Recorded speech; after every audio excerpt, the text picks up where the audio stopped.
Good morning बच्चों। हमारा पहला लेसन पर हो चुका था हिंदी का 9th का। अब हम करेंगे सेकंड लेसन। पाठ का नाम है लहासा की ओर।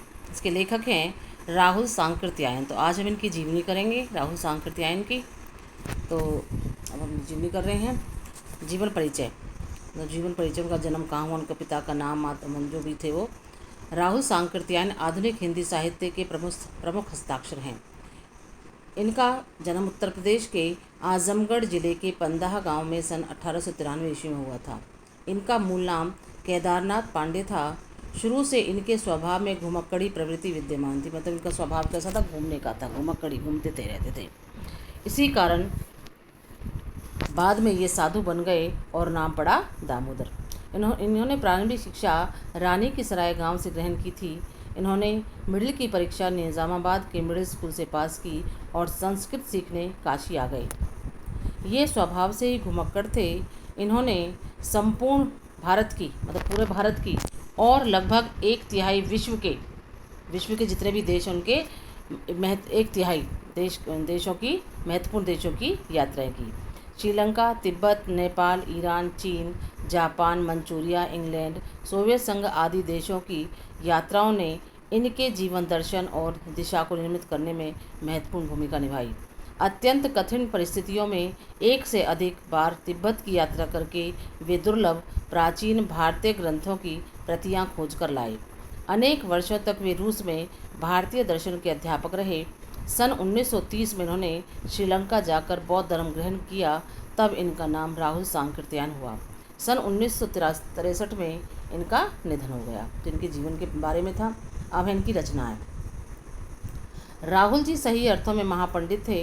उन्होंने अपनी रचनाओं में हिंदी साहित्य की अधिकांश विधा के अत्यंत प्रकार जो थे, कहीं कविता है, कोई गीत, कोई जीवनी है, आत्मकथा है, या संस्मरण है, या यात्रा वृत्तांत है, या रिपोर्ट ताजी को, तो विधा, ठीक है, विधाओं का समृद्ध किया है। इनके द्वारा रचित पुस्तकों की संख्या लगभग 150 है।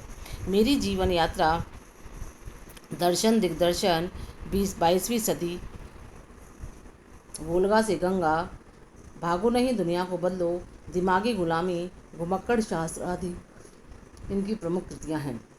इन्होंने आदि हिंदी की कहानियाँ, इनकी शास्त्र आदि इनकी प्रमुख कृतियाँ हैं। इन्होंने आदि हिंदी की कहानियाँ, दक्षिणी हिंदी काव्यधारा और हिंदी काव्यधारा प्रस्तुत कर हिंदी साहित्य की लुप्त प्राय सामग्री का उद्धार किया, लुप्त होने वाली थी उसका उद्धार किया। वे बौद्ध धर्म के विख्यात विद्वान और व्याख्याता थे। इन्होंने बौद्ध धर्म के अनेक ग्रंथों का हिंदी में अनुवाद किया, जिसमें मणिक्यम निकाय, दीर्घ निकाय और विनय पिटक प्रमुख हैं। ठीक है। इनकी भाषा शैली। राहुल सांकृत्यायन आलोचक, भाषा शास्त्री, समाज चिंतक, इतिहासवेत्ता और गद्यकार के रूप में प्रसिद्ध हैं। इनका पाली, प्राकृत, अपभ्रंश, तिब्बती, चीनी, जापानी, रूसी एवं सिंगली भाषाओं पर अधिकार था। इनमें विषय एवं भाव के अनुरूप भाषा प्रयोग की अद्भुत क्षमता थी। मतलब विषय के अनुरूप और भावों के अनुरूप अपनी भाषा का प्रयोग करते। लहासा की ओर, पाठ का नाम क्या है, लहासा की ओर। यात्रा वृत्तांत में, यात्रा का वृत्तांत है इसमें सारा। लेखक ने सहज सरल भाषा तथा रोचक शैली में अपनी तिब्बत यात्रा का वर्णन किया है।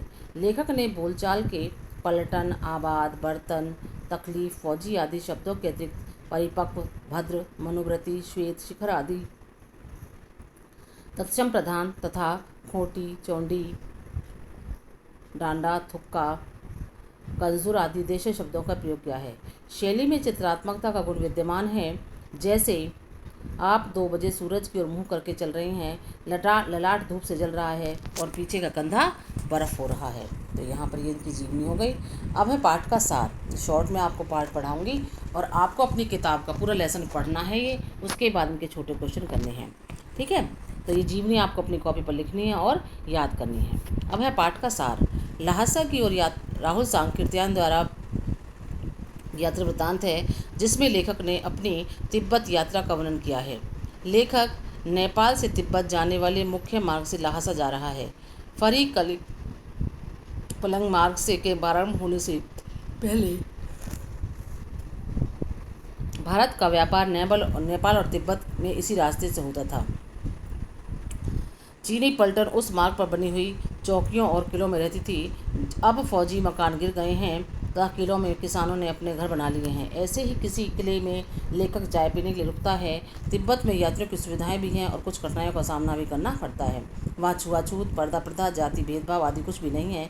यात्री घर के अंदर जाकर बहू अथवा सास को चाय पकाने के लिए कह सकता है।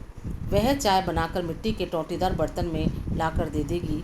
जब वे उस किले में से चलने लगे तो एक व्यक्ति ने उनसे राहदारी मांगी। उन्होंने 2 चिटें उसे दे दी। उसी दिन से वे थोंगला के पहले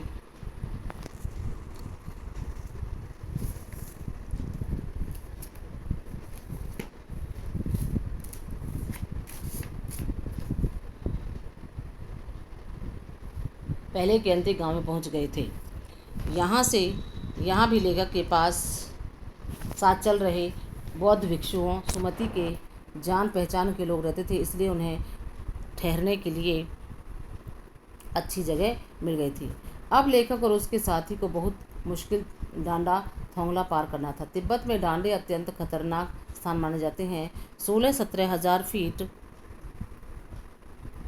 की ऊंचाई होने के कारण उनकी दोनों तरफ दूर दूर तक कोई गांव नहीं होता है। डाकुओं के लिए यह बहुत मुश्किल जगह है। इन निर्जन स्थानों पर यदि किसी का खून भी कर दिया जाए तो कोई चिंता नहीं करता है। डाकू भी पहले आदमी को मार देते हैं और बाद में उसका माल लूटते हैं। लेखक और उसका साथी ऐसे किसी व्यक्ति को देखकर भिखमंगे की तरह उनसे दया करके 1 पैसा दे दो कहकर भीख मांगने लगते हैं।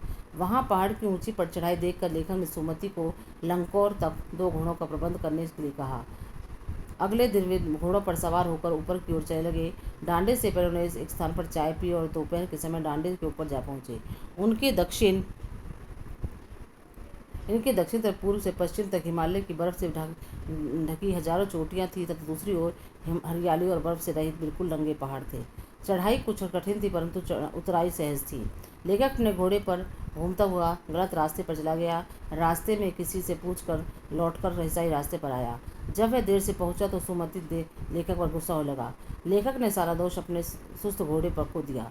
सुमति शीघ्र ही शांत हो गया। लंकोर में इन्हें ठहरने के लिए अच्छा स्थान मिल गया। यहाँ के यजमानों ने चाय, सत्तू और गर्मा गर्म थुक्का खाने को दिया। इसके बाद वे तिंगरी के पहाड़ों से घिरे हुए टापू जैसे विशाल मैदान में पहुँचे। वहाँ एक छोटी सी पहाड़ी है जिसे तिंगरी समाधि गृह कहते हैं। यहाँ के गाँव में सुमति के अनेक यजमान थे। सुमति कपड़ों की पतली पतली चिरी हुई बत्तियों के गंडे यजमानों को बांटते थे। लेखक ने सुमति को आसपास के गांव में जाने से मना कर दिया और लहासा पहुंचकर उसे रुपए देने की बात कही। सुमति ने स्वीकार कर लिया। दूसरे दिन वे वहां से चल पड़े।